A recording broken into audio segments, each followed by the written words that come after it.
You're overthinking because you want to get to some sort of place of, I'm going to think about this so I'm going to replay. And why do we do that, right? We do that because ultimately we're looking for something that's like, okay, it's good. Hello and welcome back to another episode of Q and Alana on Emotional Eating Unwrapped. I'm here today with Brittany again. Hi, Brittany. Hi, Alana. How are you? Good. I'm really excited for today's episode. Kind of nervous too, because I feel like you never tell me the questions in advance. Because Yes. the whole point of this is for me to just like really off the cuff give my answers. Yeah, So I'm excited and nervous. me too. This episode is going to be a little bit different actually than how we've done some of the episodes like in the past so far. So the questions that we're going through today, they're actually mine. They're actually my questions. So they're things I've either noticed in myself or just patterns I keep seeing that like keep coming up again. And what stood out to me is that it all kind of points back to the same thing, which is this connection between emotional eating and how you also show up in your relationships. And like, I don't think people, myself included, like naturally put those two things together. It's usually like, this is my food issue, and then this is the issues I have in my relationship. But I kind of want to see if there's any patterns there. And so that's what we're going to be talking about today. And before we jump in, even though these are my questions, this is exactly why we want people to send in theirs, because the goal with these episodes is for them to reflect on what they're actually experiencing in real time. So we really want to hear from you guys. So if something comes up while you're listening to this episode, or you've had a question like as the listener sitting in the back of your head when you're listening to these episodes, you can leave us a voice note at speakpipe.com/emotional eating unwrapped. That's speakpipe.com/emotional eating unwrapped. And that is how we build these episodes. But today, these are my questions. You know what, Brittany, you deserve to have a whole episode dedicated to your questions because I know that whenever we have our meetings, because Brittany and I meet a couple times a month and we collaborate a lot on these episodes together. So happy and grateful for Brittany. You always ask me some questions like sometimes during our meetings, and we never have a dedicated time for me to answer them. And so I'm actually really thrilled that this is what today's episode is. But I do want to introduce myself to people that might not have met me before and just welcome back our longer time listeners. Thank you so much. But if you are new to me, my name is Alana Kessler, and I am a registered functional dietitian. I have been in this health, wellness, mindfulness space for 2 decades, 2+ decades already. I can't believe that. I've done so many things. I've worked clinically in hospitals. I own my own yoga studio for 10 years, teaching yoga, doing mindfulness, holistic methodologies with nutrition, all the things. But now for the last decade plus, I have found my passion in really helping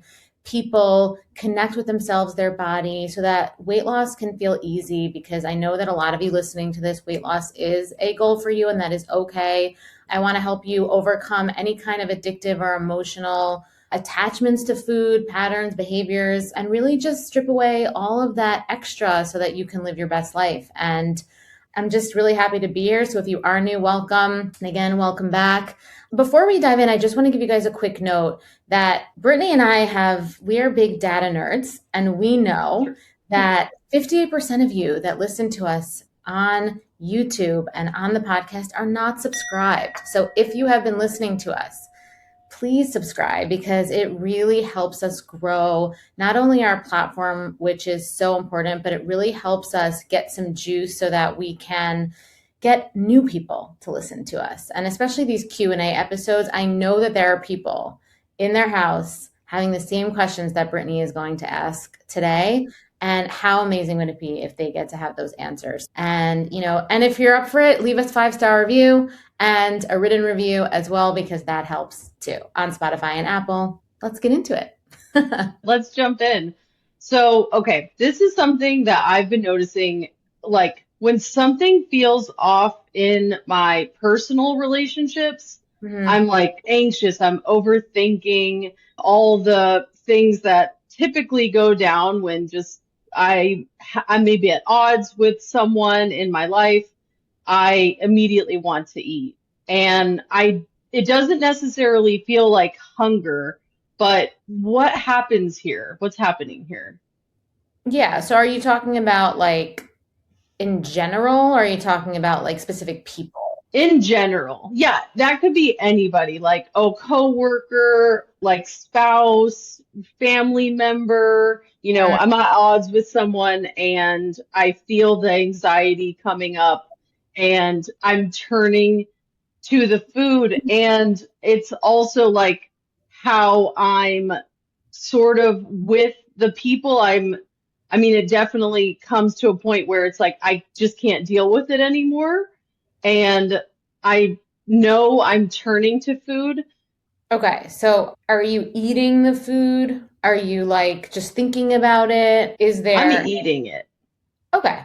Yeah. So, and is it by yourself or is it like later on? Is it like while you're with them? It's never with them. And it is sometimes by myself or sometimes if I go out or something. Yeah. Yeah. So this is so much about being a human and being like maybe more sensitive to energy and to being vulnerable and to sharing energy with somebody than maybe you're aware of. I think this is something that is more nuanced because I think one of the obvious answers is, oh, you got uncomfortable about something and there was like a discomfort in the dynamic, and therefore you used food to soothe that discomfort. Yeah. But there's also an exposure and like an energy drain to the battery when you engage with people sometimes. And food can sometimes be used to recharge batteries, right? It's not only about being uncomfortable or like there being conflict. I think sometimes we just talk about this type of relating with other people in terms of conflict, but being introverted or being somebody who recharges in solitude, Mhm. if you're not comfortable with that about yourself, or you're not aware about that about yourself, or you haven't trained up the skills of recharging as somebody who might need to, who might get depleted easily energetically and in social Yeah. situations or in interpersonal relationships, food can be used as that as well. Yeah, I mean, that's a strong note for me because I would say I'm highly empathic to the point where I feel other people's feelings very deeply. It happens like if I'm in the room with people immensely, if I'm in the room with someone and they're having a strong reaction, but it can also happen like via telecommunication. So it's definitely, I would say the answer to this one is just energy management. Yeah, That's what the yeah, food is doing. It's sort of like energy management. And your work would be to have those boundaries and have those anchors, for recharging your energy battery that isn't food related, right? right. Another thing I'm also noticing that comes up a lot for me is that I either feel really in control with my relationships and the way I'm managing, yeah, everything in terms of like my food and like how I'm feeling about the emotional eating, I would Mhm. say, or I feel like I'm not controlling it at all. And like for example, I could do like days without emotional eating and making like really good choices in my life and with myself and with my partners and family members and coworkers. And then there's like a crack in the dam. And it feels like if I slip up in one area, in any sort of like parasocial relationship or any relationship I have close to my life, that's when I start to make the shift back into emotional eating, like almost immediately. Is it related, do you think? Could that be related? Okay, so I'm just gonna clarify. So you feel like everything has to be great or nothing is great when it comes to food and when it comes to your relationships, and Do you find that it's the opposite? Like if your food, if all of a sudden you make a choice with your eating that leads you to a, I'm assuming like you're talking about like an emotional overeating or like a binge style situation, do you find that Yes. that impacts the way that you show up with your relationships also? Like how present you are? Like, are they equally correlated, or is it more like if something feels off in any relationship, whether it's like a real relationship that where you're relating to the person or a parasocial relationship where you just get a weird vibe Yeah. that might be real or might not be real, um, Right. do you do you find that then you just emotionally overeat? Like, is it both the same? That's such a good question. It's like it's almost hard to nail down Hmm. even. And I would say it's kind of like the chicken before the egg. Hmm. But maybe it could feel that I think the emotional eating is heavier on the pendulum of that swing, where if I start doing that, it sort of leads to some of the things being missed on this side with like relationships. Okay, so you feel like when you feel like you've lost your ground with your eating, you're feeling more insecure in your relationships. Oh yeah, for sure. And so, yeah, I mean, look, like it comes back to the relationship that you have with yourself, right? Like Mhm. it comes back to the morality that you have around food potentially Yeah. and in your decisions with food, the connection, and I'm not saying the connection with your relationships aren't strong, but Oh yeah. how much you trust or feel seen and secure in your relationships, right? Yeah. Because our relationship with food and how much that behavior and how much that ends up impacting how we show up in the rest of our lives, it only has that much power when we don't have as much self buildup. We think that like our relationship with food and therefore the reactions and the consequences of our relationship with food is going to make other people not like us as much, or they're going to be judging us. And instead of being like just able to be like, keep those in separate boxes where it's like, oh, my decisions with food this week have been so bad, we then all of a sudden think, oh, my decisions with food are so bad. I feel gross. I can't stop thinking about how gross I feel about myself. Therefore, I'm not as present with other people.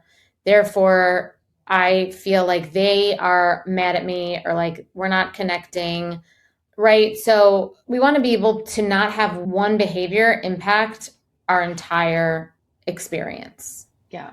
Yeah. And what you're describing, it sounds so isolating. Hmm. Like that feels so isolated. But I think that swing, yeah, it does feel extreme at times. So something else that I see that comes up for me a lot is I overthink in relationships. That's a big one. I'm an overthinker. I always have been. I'm, like replaying things in my head, wondering how I came across as a person. And at the end of the day, I feel drained. And then, of course, I wrote this before we just talked about that, but how you just said that sometimes eating at night can actually recharge you. I think that's really interesting because that was sort of like part of my question is like, I usually end up eating at the end of the day if I'm feeling drained when I'm replaying the things in my head. But I think what my question now would be is people who tend to overthink in their relationships and replay things in their head and go back and reread text messages and that sort of thing, like, is that something that you see with your clients that is sometimes a through line to emotional overeating? For sure. Because if you think about what you're doing, you are collecting. Like you're overthinking, you're collecting information from the day, trying to make sense and get to a resolution. Right? You're overthinking because you want to get to some sort of place of I'm going to think about this so I'm going to replay. And why do we do that, right? We do that because ultimately we're looking for something that's like, okay, it's good. Okay, it's like, yes, okay, I got the answer. There's some sort of resolution that we're looking for at the end of the overthinking. Wow, that's wild. I never thought of it like that. And do Hmm. you see that often in women? Yeah, I mean, for sure, because what are we doing with the food? The same thing. We're looking for a resolution. Yeah. So, really, well, so much of the work I do with women, again, like I say, I have like a fraction of men that I work with as well, but mostly women, is to get them to be comfortable in a place where they don't feel that they need to lift the overthinking. And that's why just knowing that you do this stuff, because you know, but you're still doing it. It's not about knowing that you overthink. It's not about knowing that you're an empath.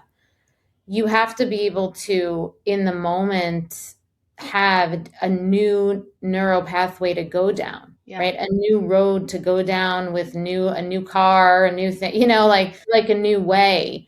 But yes, your question is great because there is a huge correlation between the overthinking and that kind of anxious attachment type of person Yeah. and emotional overeating. I mean, it's basically a very similar thing. All right, so I'm going to just pause here for 1 second. And I just want to remind you that if you are listening to this and you're connecting to this and you are looking for just more insights, around these topics, we send out a weekly newsletter on Sundays. It is written by me. I really love writing these newsletters and I take pride in them.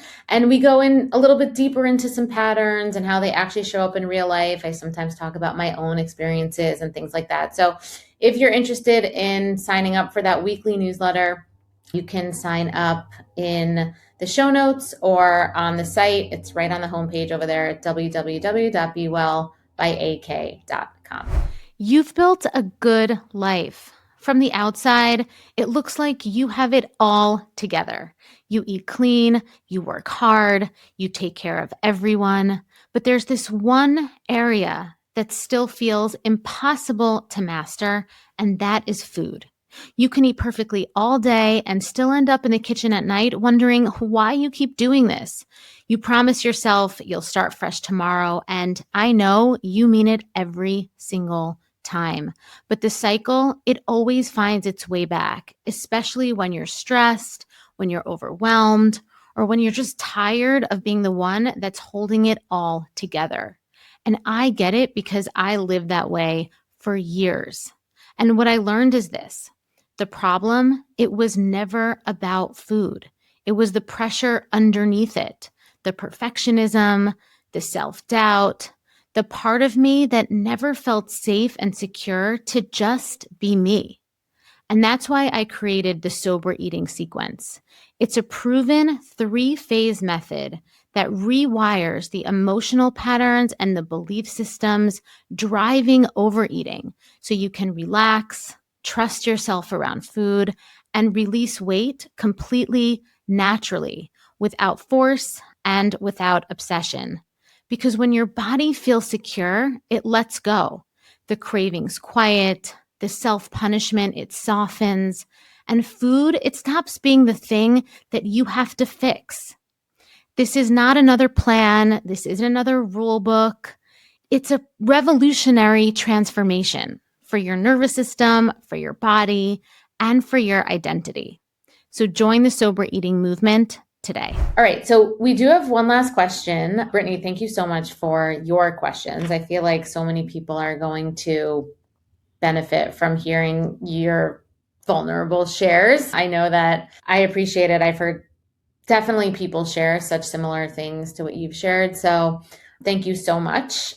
And, I just want to share that we post 48 hours before we record our Q&A episodes together. We post on our stories on Instagram a question box where people can ask a question, and I will pick one question from that box that I think is prevalent that might be able to help people. And so I have one, and this is the question. It's how to not feel excluded when you will not partake in something in a social setting. So I'm going to translate that question to how to not feel like you're missing out. Like, how do you not feel FOMO when you decide not to partake in the eating when you're in a social setting. So I'm thinking like maybe it's a work event or like when there's buffet, when there's free food, or like even if it's like a party or something, and so that's what I'm thinking because I feel like if you're planning to meet somebody for lunch or dinner, like what if it wasn't in your routine, in your personal routine to eat right now, and how to not feel FOMO? So my answer to this question is recognizing that when you're in a social setting, the goal is to be social with other people and connect with them. And that's going to be your nourishment, right? Your nourishment's going to be the nourishing from the social situation. And so, therefore, it's important to make sure that you have created the conditions where you feel within yourself comfortable and you've taken the measures to feel grounded within yourself going into that social situation. Because a lot of times people feel FOMO around the food stuff at social situations when the social situation isn't nourishing for them. Either they feel like they didn't want to go, but they went anyway, right? They abandon themselves somehow. So you want to make sure that you're not abandoning yourself in a social situation and that you're actually intentional in that social situation. Now, sometimes you have to go somewhere you don't want to go, right? But you could take measures beforehand, knowing that, to make sure that you're grounded within yourself to get there and not feel the FOMO, right? The FOMO is something that you're in control over. That makes perfect sense to me. So many things were popping up in my head as you were saying that. Like, I for sure have real life examples that I could point to that I know that that feels very real for me.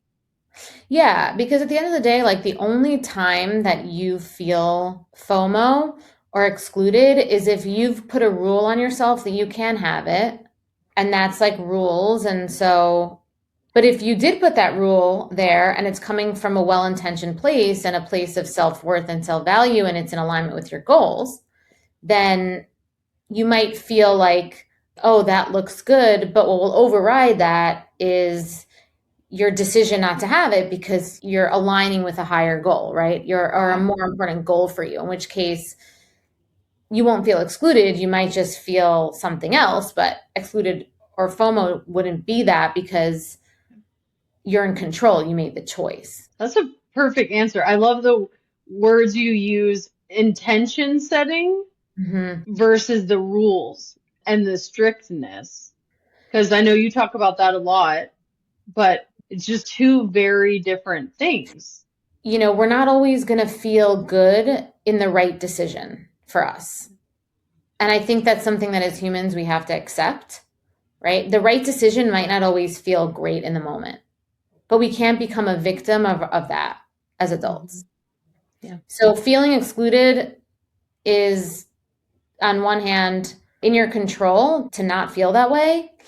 And also kind of says to yourself, like, I'm not in control of this experience. But you are, because you've made a decision about how you're going to be in that moment. Yeah. So there's that mindset reframe about it. And there's the realizing that a social situation doesn't always have to be about food, even if food is there. Yeah. I think that's huge. I think that's huge. Yeah. I will have to get into that another day of like cultures, maybe different, like the different cultures and how we treat social and then the food aspect. Oh, for sure. I mean, yeah, like when I go to a family event that has a ton of food in it and I'm not eating it, I don't feel excluded. I just know that I made the decision that I didn't want to eat this and I'm okay with it. But I think you have to train up your capacity and nervous system to develop a different kind of relationship with the food and with the dynamic to get to that place, right? It's not Yeah. something that happens overnight where you just feel that way. So it's a process of training to get to that place where you don't feel like you're missing out, basically. Yeah. And I think like it can feel so easy now, like in today's world. I mean, we're very isolated as a culture right now. And also, we're still in the line of like grind and like do it yourself. But I think there's this really important piece that comes along with so many of your programs of like the battle is within yourself. And to pull it out would probably feel really good. Mhm. Yeah. Yeah, for sure. If there was one program that you think people that are listening to this episode that really resonated with it and really felt like it spoke to them in your all of your knowledge, where would you have them start, do you think? I mean, I created the invisible weight detox as really just like a really low risk investment, low lift investment into the sober eating method. It really gives you that foundation, that emotional foundation to understand yourself and to start to make these connections and to get real results around shifting the way that you relate to food in real time with like tools and to actually change your experience, not just give you insight into why you're doing it, but to actually change your experience. So I definitely would start there. And the sober eating sequence definitely is my full program that goes into the eating strategy and how to rewire the way that you eat within your own life. So I think there's layers to it, right? There's these emotional attachments that we have with food that are from deep places that we need to uncover that can be making us hold on to weight or, making us have these behaviors that make us feel bad about ourselves. And the invisible weight detox opens that Pandora's box. And the sober eating sequence kind of takes it even further into actual new pathways with eating. But if you've never thought about the way that I'm approaching, the way that I'm kind of bringing through lines together with food and, and just like the question before and how what you're using it for, right? Like Hmm. for anchoring, for nourishment, and trying to kind of slow down the process between your reactivity with food and wanting to get a little bit more space and responsiveness with food so there's more choice. The detox definitely gives you those initial steps forward for sure. Thank you so much for answering my questions today. Thank you. And I'm so happy we got a question from the audience. Yes, yes. So it was so fun, honestly. So if you're not following us on Be Well by AK, please do. And the team posts that question box 48 hours before. The questions are completely anonymous. Like you heard, I don't say anyone's name. I just say the question. So if you have a question on a topic, go ahead and, take a look. I give ample time before the episodes for you to think about it. Maybe I'll start posting the question box like a week before or something so that we can give people Amazing. more time to think of questions once they know the topic. So Yeah, I love it. Well, thank you so much, listeners. We really appreciate you joining us today. thank you. Thank you so much, Brittany, and thank you for listening. And until next time, I'm Alana. Thank you for listening to Emotional Eating Unwrapped.